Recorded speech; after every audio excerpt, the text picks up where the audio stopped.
Piyush Kumar and I have secured all India rank 1 in GATE 2020। जब कोई decide कर लो करने का तो टाइम तो मैनेज हो जाता है। Discuss about his preparation journey.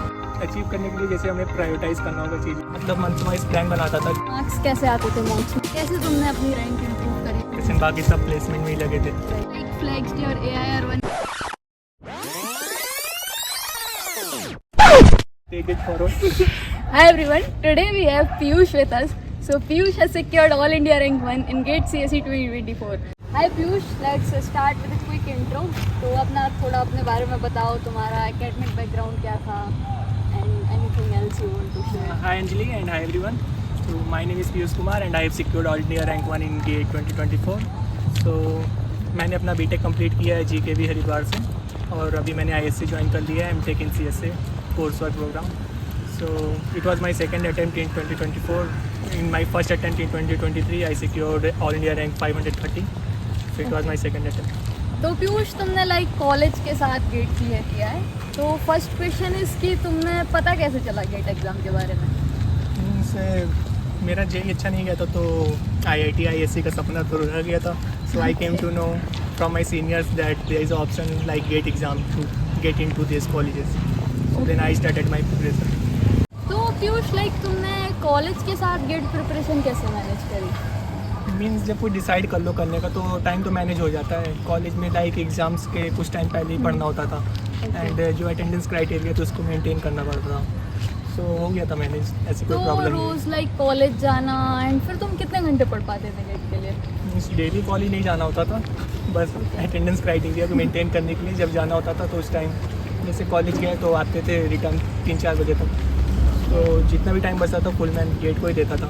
तो थोड़ा अपना डेली रूटीन के बारे में बताओ कि लाइक कैसे होता था तुम्हारा दिन स्टार्ट, देन कब पढ़ते थे? मैं I use to wake up at 6 o'clock. तो मॉर्निंग में एटलीस्ट 2 hours तो निकाल लेता था गेट के लिए.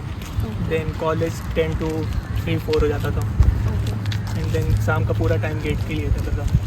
तो कॉलेज का मीन्स एक्स्ट्रा लोड नहीं था, कुछ एग्ज़ाम से कुछ टाइम पहले ही पढ़ना था. तो अराउंड कितने आवर्स हो जाता था ऐसे डेली ऑन एन एवरेज? जिस दिन कॉलेज जाना था उस दिन 5 to 6 hours and then on the rest days 8 to 9 5 to hours. 6 hours is a big deal with college. तुमने जैसे 5 to 6 आवर्स डेली दिए, तो लाइक आइडियली लोग पूछते हैं कि कितने घंटे पढ़ना चाहिए, तो व्हाट डू यू सजेस्ट कि कितने घंटे पढ़ना चाहिए? आइडियली ऐसा कोई फिक्स्ड आवर्स तो नहीं है बट एटलीस्ट 5-6 hours दे रहे हो तुम गेट को तो it's good enough. The main thing is that consistency should be maintain. हाँ राइट, लाइक कंसिस्टेंटली तुम अगर 1 साल तक 5-6 घंटे पढ़ रहे हो तो it's very good. That means consistency एक बार ब्रेक हो जाती है तो उसको एटलीस्ट अभी लगता है वापस से ट्रैक पे लाने को. तो तुम्हें ये ट्राई करो कि कंसिस्टेंसी ब्रेक ना. तुम्हारी मंथ वाइज मतलब क्या प्रिपरेशन स्ट्रेटेजी थी, कैसे तुमने स्टार्ट किया, किस सब्जेक्ट से स्टार्ट किया, कब स्टार्ट किया, तो थोड़ा उसके बारे में बताओ. मैंने स्टार्ट किया था दिसंबर के टाइम में.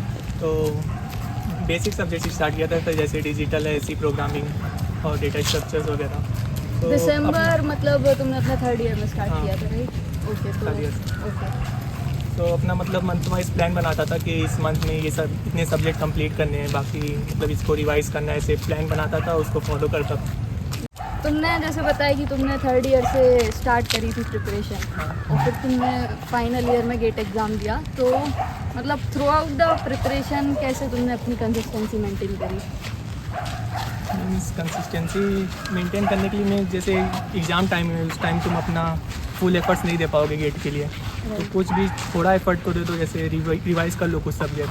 मतलब कंसिस्टेंसी ब्रेक नहीं होनी चाहिए. एक बार ब्रेक हो जाती तो एटलीस्ट अभी एक लगता है उसको फिर से मेंटेन करने के लिए. तो ट्राई करो कि कंसिस्टेंसी ब्रेक ना हो.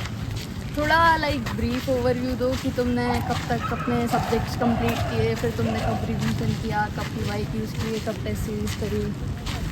मीन्स नवंबर तक सब्जेक्ट्स कंप्लीट हो गए थे मेरे और रिवीजन भी साथ साथ ही हो रहा था. बाकी PYQs फिर दिसंबर जनवरी में करा है. PYQs और टेस्ट सीरीज. तो ये तुमने 3rd ईयर में किया है? हाँ मतलब 3rd ईयर में तो लास्ट तक सब्जेक्ट ही कंप्लीट हो रहा था. उस टाइम PYQs टेस्ट सीरीज नहीं दे पाए थे. एंड देन 4th ईयर में क्या स्ट्रेटेजी थी? 4th ईयर में मेन सब्जेक्ट्स कंप्लीट अच्छे से करे. मीन्स कॉन्सेप्चुअली जो वीक थे सब सब्जेक्ट्स उसको अच्छे से करे थे. तो PYQs एंड टोटल तुमने अपने 3rd ईयर की प्रिपरेशन में एंड 4th ईयर की प्रिपरेशन में टोटल कितनी बार करे हैं? फर्स्ट ईयर मतलब फर्स्ट टाइम प्रिपेयर कर रहे थे थर्ड ईयर में, तो उस टाइम PYQs मेरे सारे सॉल्व नहीं हो पाए थे, बस कोर्स की कंप्लीसन पे ध्यान दिया था उस टाइम। तो अभी इस बार फाइनल ईयर के अटेम्प्ट में जो दिया मैंने, तो PYQs एक बार ही सॉल्व किया है। PYQ मीन्स उसको रटना नहीं होता कि 4-5 बार सॉल्व करके याद कर लो, it's about understanding the concept behind each questions, like या तो एक बार ही सॉल्व किया मैंने। तो लाइक PYQ सॉल्व करने का क्या अप्रोच रहता था? लाइक मतलब तुमने क्वेश्चन नहीं बन रहा है तो सॉल्यूशन देख लिया डायरेक्ट, या क्या हाँ अप्रोच रहती थी? थोड़ा एफर्ट दिया, अगर नहीं बन रहा तो फिर सॉल्यूशन देखो, उसके सारे अप्रोचेस देखो कि डिफरेंट टाइप्स ऑफ अप्रोच किस तरह से अप्रोच करें डिफरेंट माइंडसेट्स। तो हर ऑप्शंस मतलब कुछ ना कुछ तो सिखा ही जाता है। राइट, तो like I have heard from most of the toppers कि लाइक वो गेट ओवरफ्लो पे प्रेफर करते हैं डिस्कशंस पढ़ना, तो तुमने भी पढ़े थे? PYQs मेरे सारे गेट ओवरफ्लो की मतलब उसकी PDF थी ना जो, Right. उससे ही सारे सॉल्व करें और Okay. सारे डिस्कशंस उधर से तो आंसर्स। PYQs कब करते थे? मतलब जब पूरा सिलेबस हो गया उसके बाद, या कोई टॉपिक फिनिश हो गया उसके बाद? टॉपिक फिनिश हो जाता था उसके बाद उस टॉपिक के PYQs। तुमने टेस्ट सीरीज कब स्टार्ट करी थी? टेस्ट सीरीज मैंने दिसंबर और जनवरी में दिया है। ओके, इन Last फाइनल 2 months ईयर और इन third year? Final year, third year में बस एक ही मॉक दिया था, फुल लेंथ मार्क्स कम आए तो छोड़ ही दिया था, फिर दिया ही नहीं था। ओके, तो like, तुम्हारे मार्क्स कैसे आते थे? मॉक्स में शुरू से ही अच्छे आते थे, हमेशा टॉप पर आते थे, या किस टाइप से रहा है तुम्हारा नहीं marks? मार्क्स तो ग्रेजुअली इंक्रीज हुए हैं, स्टार्टिंग में कम आते थे। ओके, तो शुरू में डिमोटिवेटेड होते थे कम मार्क्स देख के? हाँ होता था थोड़ा बहुत, मतलब ये पता था कि स्टार्टिंग में सभी के कम आते हैं, ऐसा कुछ नहीं है कि स्टार्टिंग से ही तो थोड़ा मतलब stop तुमने है। कैसे इम्प्रूव किया तुम्हारी सिली मिस्टेक्स वगैरह, एंड मार्क्स कैसे इम्प्रूव किए तुमने?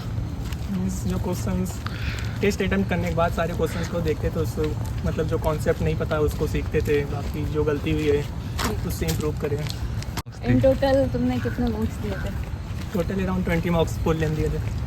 And about the topic wise and subject wise test वो दिए थे तुमने? हाँ वो मतलब कोर्स कंप्लीट करते टाइम ही दिए थे। अच्छा, लाइक पैरेलल हाँ, में जैसे साथ- तुमने टॉपिक साथ- पढ़ा एंड टेस्ट दे दिया। ओके, तो मॉक्स में लाइक ऑन एन एवरेज कितने मार्क्स आते थे तुम्हारे, and like actual GATE exam में कितना है? फुल लेंथ मार्क्स से मीन्स स्टार्टिंग में 50 अराउंड आते थे, ओके, फिर ग्रेजुअली इंक्रीज हुआ 60 प्लस 70 प्लस तक लिया है। नाइस। मतलब लोग ऐसे डिमोटिवेटेड हो जाते हैं शुरू में कि मार्क्स नहीं आ रहे, हाँ। एंड दे थिंक लाइक कि अभी पहले टेस्ट में जो मार्क्स आए हैं सेम मेरे गेट में आ जाएंगे, मतलब वो इम्प्रूव करने का नहीं सोचते। तो ये मेरी फर्स्ट अटेम्प्ट में यही मिस्टेक हुई थी कि एक मॉक दिया मैंने, उसमें हाँ। 40 अराउंड समथिंग मार्क्स आए, तो फिर छोड़ ही दिया मैं, मॉक्स देना ही नहीं है, डायरेक्ट एग्जाम देने चला गया। तो पीयूष, जैसे मतलब तुमने कॉलेज के साथ गेट के लिए प्रिपेयर किया, तो मतलब गेट वर्सेस प्लेसमेंट उस बारे में क्या रहा तुम्हारा? मतलब कि गेट के लिए फोकस थे या प्लेसमेंट का भी तुम सोच रहे थे थोड़ा, या ये थोड़ा डाउट रहता है ना लोगों को गेट करें प्लेसमेंट करें? थर्ड ईयर में जब प्रिपेयर कर रहे थे तो उस टाइम थोड़ा फोकस था प्लेसमेंट की तरफ भी, थोड़ी बहुत कोडिंग करता था। तो Okay. मतलब थर्ड ईयर में जो दिया था एग्ज़ाम उसमें 530 रैंक आ गई थी, तो मतलब इस एक सीट तो सिक्योर हो गई थी किसी IIT में, Right. भले ही सेकेंड जनरेशन आई थी। तो फिर मैंने फाइनली अपना पूरा फोकस दिया गेट को ही। ओके, तो मतलब तुमने प्लेसमेंट के बारे में नहीं सोचा कुछ नहीं, कि नहीं। एक जॉब ले लेनी चाहिए बैकअप के लिए? नहीं, बैकअप मेरा थर्ड ईयर का स्कोर हो गया था। ओके, पूरा सो focus इट्स अ मेरा- good point to give GATE in third year also, कि तुम्हारे पास एक बैकअप हो जाएगा एटलीस्ट, एंड तुम्हें Gate- कॉन्फिडेंस भी आएगा नेक्स्ट ईयर। हाँ means GATE is uncertain exam, तो एक ही अटैम्प्ट तो नहीं देना चाहिए, 2 अटैम्प्ट एटलीस्ट रहना चाहिए। ओके, तो मतलब तुम जैसे गेट के लिए प्रिपेयर कर रहे थे, एंड देन तुम्हारे फ्रेंड्स एंड तुम्हारे कॉलेज में जो भी लोग हैं तुम्हारे साथ, वो सब मतलब मोस्टली लोग प्लेसमेंट्स के लिए जाते हैं, तो उनको देख के ऐसे तुम्हें नहीं लगता था कि इनकी तो जॉब लग गई, मेरी नहीं लगी, अभी तक मैं पढ़ रहा हूँ बस? हाँ मीन्स थोड़ी फीलिंग होती थी, जैसे मेरे कॉलेज में गेट का कल्चर बिल्कुल नहीं था, तो मतलब कुछ 2-4 बंदे ही कर रहे थे गेट की प्रिपरेशन, बाकी सब प्लेसमेंट में ही लगे थे। राइट, किसी की लगती तो थोड़ा फील होता था, बट ठीक है। मतलब जैसे बाकी लोगों की प्लेसमेंट लग गई, जॉब लग गई, तो मतलब इस फोमो को कैसे मतलब ओवरकम किया तुमने कि नहीं मुझे तो पढ़ना ही है ये सब? इन मीन पे ध्यान जैसे देना। कुछ अचीव करने के लिए जैसे हमें प्रायोरिटाइज करना होगा चीज़ों को, तो मैंने गेट को ज़्यादा प्रायोरिटी दिया था, तो Okay. प्लेसमेंट्स की तरफ ध्यान ही नहीं था, तो ज़्यादा फ़र्क नहीं पड़ता था किसी की लग रही है नहीं लग रही है। राइट, तो मतलब तुमने क्या रिसोर्सेज फॉलो किए अपनी प्रिपरेशन में? मतलब कोई बुक्स फॉलो करी हैं या लेक्चर्स फॉलो किए हैं? कैसे तुमने प्रिपेयर किया? बुक्स तो फॉलो नहीं करी मैंने, एक ऑनलाइन कोचिंग ली थी गो क्लासेस नाम से, ओके सो उसको ही फॉलो किया, तो बुक्स की कोई नीड नहीं पड़ी। मतलब वहाँ टीचर जो हैं सचिन सर और दीपक सर, तो वो खुद ही इतने सारे रिसोर्सेज को कंपाइल कर लेते थे, बुक्स को, स्टैंडर्ड रिसोर्सेज को, तो कोई नीड नहीं पड़ी बुक को रिफर करने के लिए। ओके। तो मतलब जैसे तुमने 3rd ईयर में भी गेट दिया था, देन 4th ईयर में भी दिया था, तो कैसे तुमने अपनी रैंक इम्प्रूव करी? लाइक तुम्हारी 3rd ईयर में 530 आई थिंक, लाइक 532 AR1, ये मतलब कैसे हुआ? ये चीज़ फील हुआ कि जो एफर्ट लगता है अंडर 1000 रैंक लाने में, तो उसका डबल एफर्ट लगाना पड़ता है अंडर 100 रैंक लाने में। तो मीन्स सभी कॉन्सेप्ट्स की अच्छी अंडरस्टैंडिंग होनी चाहिए, जो कि मैंने इधर गो क्लासेस ज्वाइन करके इन डेप्थ हर टॉपिक की अंडरस्टैंडिंग मुझको मिली, तो उससे ही रैंक इम्प्रूव हुई। 3rd ईयर में मैंने दूसरा रिसोर्सेज जो फॉलो किए थे, तो जब मैंने एग्ज़ाम दिया था गेट एग्ज़ाम, तो पता लगा मुझे मतलब काफ़ी गैप है मेरे प्रिपरेशन में। सो जब मैंने गो क्लासेस से पढ़ा तो पता लगा बात काफ़ी मिसकंसेप्शन से जो कि दूर हुए, कॉन्सेप्चुअल क्लैरिटी आई। जैसे कि कुछ टॉपिक्स हैं, जैसे OS में मल्टी लेवल पेजिंग है एक, तो उसकी अंडरस्टैंडिंग मुझे उस लेवल की नहीं थी फर्स्ट टाइम में। लाइक हाँ। मोस्टली एस्पिरेंट्स को वो अच्छे से समझ नहीं आता, मीन्स उसमें लाइक कुछ जो है हाँ। फॉर्मूले तो कैसे यूज़ करने, बस उतना ही पता होता है। राइट। तो यहाँ पे सचिन सर ने काफ़ी अच्छे से उसको एक्सप्लेन करा था, तो इसी टाइप के भी क्वेश्चन उस टॉपिक से यहाँ तो बन जाते थे ईजिली। ओके। वैसे ही टॉपिक जैसे TOC का अनडिसाइडेबिलिटी है, तो उसमें लोग क्या करते हैं यूजुअली बस टेबल को याद कर लेते हैं, वो हाँ। टेबल देते हैं, उसको क्रैम कर लेते और हैं। एग्जाम में उसी टेबल से तो क्वेश्चन आना नहीं हर बार। Right. तो दीपक सर ने उस कॉन्सेप्ट को अच्छे से पढ़ाया था कि मतलब प्रॉपर्टीज़ कैसे फॉलो करती हैं, क्यों फॉलो करती हैं, हाँ। उस टेबल को याद करने की ज़रूरत नहीं पड़ी। Like I also personally like that decidability and multi-level paging from Sachin sir and Deepak sir. Like वो डिसाइडेबिलिटी मैंने भी 3rd ईयर में जब दिया था, तो वो टेबल मैंने रट ली थी कि ये चीज़ें होती हैं। हाँ। देन जब दीपक सर से पढ़ा मैंने, तब लाइक समझ आया कि वाओ, मतलब वैसा ही होता इसको है कि- रटना नहीं है, मतलब समझ सकते हैं पूरा टेबल में मीन्स 10-12 लाइन होती हैं, उसको याद कर लिए तो फर्स्ट टाइम मोस्टली में। एस्पिरेंट्स यही करते हैं, एक याद कर लेते हैं सारी चीज़ें। तो पीयूष, तुमने टेस्ट सीरीज लाइक कितनी दी थी? क्वेश्चंस अराउंड कितने सॉल्व किए थे through out your preparation? Means PYQ तो सारे सॉल्व करे थे 2000 के राउंड से लास्ट तक के पूरे। Okay, so last like 20-25 years. हाँ। ओके। तो टेस्ट सीरीज़ मैंने ज्वाइन की थी गो क्लासेस की, ओके। तो उसके बारे में काफ़ी सीनियर से सुना था, जो गेट रैंकर से। तो उसको ज्वाइन किया तो स्टार्टिंग में थोड़े टफ लग रहे थे questions, but when I get to use to it, question बहुत ही वेल फ्रेम्ड और स्टैंडर्ड रिसोर्सेज होते हैं। तो लाइक कैसे टेस्ट सीरीज ने कैसे हेल्प किया तुम्हें? मीन्स मेरे रैंक का तो कंट्रीब्यूशन 50% जो है वो टेस्ट सीरीज़ का ही है, उससे काफ़ी इंप्रूवमेंट हुई है। मतलब क्वेश्चंस को अप्रोच कैसे करते हैं, टाइम मैनेजमेंट कैसे करना है, बाकी कॉन्सेप्ट जो है वो तो क्लियर होते हैं क्वेश्चन से। हाँ, लाइक लोग कॉन्सेप्ट पढ़ लेते हैं, लेक्चर देख लेते हैं, बट क्वेश्चन सॉल्व करना नहीं आता है। मेन थिंग इसके एग्जाम में टाइम मैनेज नहीं कर पाते।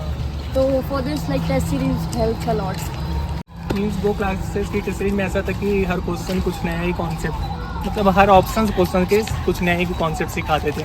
सो ऑल द क्वेश्चंस मतलब स्टैंडर्ड रिसोर्सेज से होते थे। मतलब एक दूसरी टेस्ट सीरीज भी ले रखी थी, तो उसके क्वेश्चंस लाइक रिपीटेटिव क्वेश्चंस थे, spelling mistakes with answer wrong, तो उसका कुछ सॉल्यूशन नहीं था।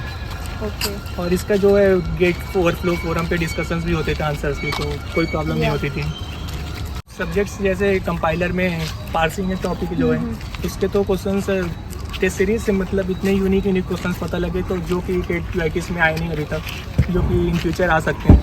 मतलब इतने यूनिक क्वेश्चंस जो कि कभी देखे ही नहीं थे, उन सब से कॉन्सेप्ट अच्छा क्लियर हुआ था। हाँ, तो लाइक तुम कोई नया क्वेश्चन तुम्हें मिलता है, फिर हाँ। तुम्हें एकदम पता चलता है अरे ये क्या कॉन्सेप्ट है। फिर तुम या मतलब एक ही क्वेश्चन को बार बार बस वैल्यू चेंज करके सॉल्व करने कोई मतलब तो नहीं है। हाँ, तो राइट। क्वेश्चंस अच्छे को questions अच्छे करने क्वेश्चंस को। को वैराइटीज ऑफ क्वेश्चन सॉल्व करो, जिससे अच्छी कॉन्सेप्चुअल क्लैरिटी भी हो। थोड़ा टफ तुम दोगे, जैसे IIMTs कुछ इजी होते थे, वो क्लासेस के कुछ हाँ। टफ होते थे, तो उससे भी काफ़ी हेल्प होती थी। लाइक तुम्हें पता चलता था कि अगर एग्ज़ाम टफ आ गया तो तुम्हें कैसे अपना टेम्परामेंट मैनेज करना है। हाँ हाँ, मीन्स लेवल उसका वैसे ही बैलेंस होता था, Right. कभी हार्ड कभी मीडियम कभी लो। तो तुम्हारे जैसे कम मार्क्स आते थे कभी मॉक्स में या फुल लेंथ टेस्ट में, तो डिमोटिवेटेड फील करते थे? स्टार्टिंग में कम मार्क्स आते थे तो डिमोटिवेशन तो नहीं होता था, मतलब जो कमियाँ रह गई थी, जो क्वेश्चंस गलत हुए उससे इम्प्रूव ही करते थे, उससे कुछ नया सीखने को मिलता था।